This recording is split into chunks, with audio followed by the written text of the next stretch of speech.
အားလုံးရှိနာမနဲ့မင်္ဂလာပါတပံပြန်လည်ပြီးတော့တွေ့ဆုံရတဲ့အတွက်ကြောင့်ကျေးဇူးတော်ချီးမွမ်းပါတယ်ဒီကနေ့ကျွန်တော်ဝင်ကခွန်အားပေးလို့တဲ့အကြောင်းကတော့ဝမ်းမြောက်ခြင်းရှိလို့ဆိုတဲ့ခေါင်းစဉ်အဖြစ်ကျွန်တော်အနေငယ်ခွန်အားပေးခြင်းပါတယ်ဒီလေးပြအခန်းကြီး၄အငယ်၄ထဲမှာရှင်ပေါလုကဝမ်းမြောက်ခြင်းရှိဖို့အတွက်ပြောထားတာကိုကျွန်တော်တွေ့ရတယ်သခင်ဖျားနဲ့ဝမ်းမြောက်ကြလို့ငါဆိုဒီကဝမ်းမြောက်ကြလို့အစမပြတ်ဝမ်းမြောက်ကြလို့ဆိုပြီးတော့ပြောထားတာကိုကျွန်တော်တွေ့ရတယ်အဲ့တော့ဖိလိပ္ပိဩဝါဒစာကိုရေးတဲ့အချိန်မှာ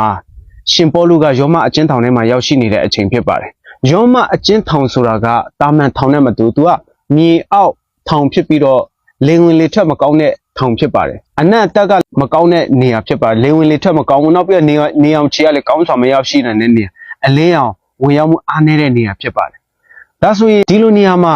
ရောက်ရှိနေတဲ့သူကဘာကြောင့်အပြင်မှာရောက်ရှိနေတဲ့သူကိုဝမ်းမြောက်ဖို့အတွက်တွေ့ကြုံနေရတဲ့အခြေအနေကိုကြည့်ပြီးတော့စိတ်သက်မကြဖို့အတွက်ဘာကြောင့်ခွန်အားပေးနိုင်တာလဲ။ဘာကြောင့်ဒီလိုပြောနိုင်ရတာလဲ။လက်ရှိသူရောက်ရှိနေတဲ့ထောင်ကလည်းသူဖြစ်နေတဲ့အခြေအနေသူရောက်ရှိနေတဲ့ထောင်ကသူ့ရဲ့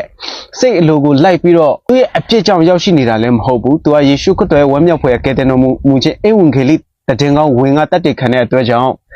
သူရောက်ရှိနေခြင်းဖြစ်ပါတယ်။မတရားအကျဉ်းချကြရတာဖြစ်ပါတယ်။ဒီလိုအခြေအနေမျိုးမှာတာမန်လူတယောက်ဆိုရင်တော့ဖျားသခင်ကိုမင်းကိုထုတ်ဆက်မြောက်များစွာရှိပါတယ်ကိုတော့ဘာကြောင့်လဲကျွန်တော်ကိုတော့အတွက်ဒီလိုလှုပ်ဆောင်ရဲ့သားနဲ့ကျွန်တော်အကောင်းဆုံးပေးဆက်ရဲ့သားနဲ့ဘာကြောင့်ကျွန်တော်ရဲ့ဘဝအသက်တာထဲမှာဒီလိုတွေ့ကြုံရတာလဲလို့မင်းကိုထုတ်ဆက်ရှိပါတယ်ဒါပေမဲ့ကျွန်တော်ရှင်ပေါလုကတော့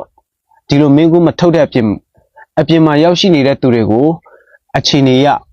စိတ်သက်မကြဖို့ဝမ်းမနေဖို့အမြဲတမ်းသခင်ဖျားထဲမှာဝမ်းမြောက်ဖို့အတွက်ခွန်အားပေးနိုင်တာကိုကျွန်တော်တွေ့ရတယ်ဒါဘာကြောင့်လဲလို့ပြောတဲ့အခါမှာငြိမ်သက်ခြင်းအရှင်ကသူ့ရဲ့စိတ်နှလုံးထဲမှာကိန်းဝင်နေတဲ့အတွက်ကြောင့်ဖြစ်ပါတယ်။ငြိမ်သက်ခြင်းရဲ့အရှင်ကသူ့ရဲ့စိတ်နှလုံးထဲမှာကိန်းဝင်နေတဲ့အတွက်ကြောင့်အခြေအနေအမျိုးမျိုးကဆိုးရွားတဲ့အခြေအနေကသူ့ရဲ့ငြိမ်သက်ခြင်းကိုမခိုးယူနိုင်ခြင်းဖြစ်ပါတယ်။ကိုယ်ခန္ဓာ၌တွေ့ကြုံနေရတဲ့အခြေအနေညှဉ်းပန်းနှိပ်စက်ခြင်းတွေကသူ့ရဲ့ငြိမ်သက်ခြင်းကိုခိုးမယူနိုင်တာဒါကြောင့်ပဲဖြစ်ပါတယ်။အဲ့တော့ငြိမ်သက်ခြင်းရဲ့အရှင်ဆိုတာဘာတူလဲ။အဲ့ဒါယေရှုခရစ်တော်ပဲဖြစ်ပါတယ်ကျွန်တော်ဟေရှာယအခန်းကြီး9အငယ်6ထဲမှာကြည့်ရအခါမှာယေရှုခရစ်တော်ရဲ့နာမတော်ကအံ့ဩဖွယ်တိုင်ပင်ဖက်တကူကြီးတော်ဘုရားသခင်ညီသက်ခြင်းရဲ့အရှင်ဖြစ်ပါတယ်ထိုညီသက်ခြင်းရဲ့အရှင်ကိုရရှိထားတဲ့အတွက်ကြောင့်အချိန်တိုင်းမှာညီသက်နိုင်တာဖြစ်ပါတယ်ထောင်ထဲမှာရောက်ရှိနေပေမဲ့လို့ထောင်အပြင်မှာရှိနေတဲ့သူကိုဝမ်းမြောက်ဖို့အတွက်စိတ်သက်မကြဖို့အတွက်အချိန်တွေကိုကြည့်ပြီးတော့သူ့ကိုကြည့်ပြီးတော့ဒီသခင်ဘုရားကိုယုံကြည်တဲ့နေရာမှာယေရှုခရစ်တော်ကိုအားကိုးတဲ့နေရာမှာတင်တို့စိတ်သက်မကြဖို့အတွက်သူ့ရဲ့အခြေအနေကိုကြည့်ပြီးတော့စိတ်သက်ကြမသွားဖို့အတွက်သူကခွန်အားပေးတိုက်တွန်းခြင်းဖြစ်ပါတယ်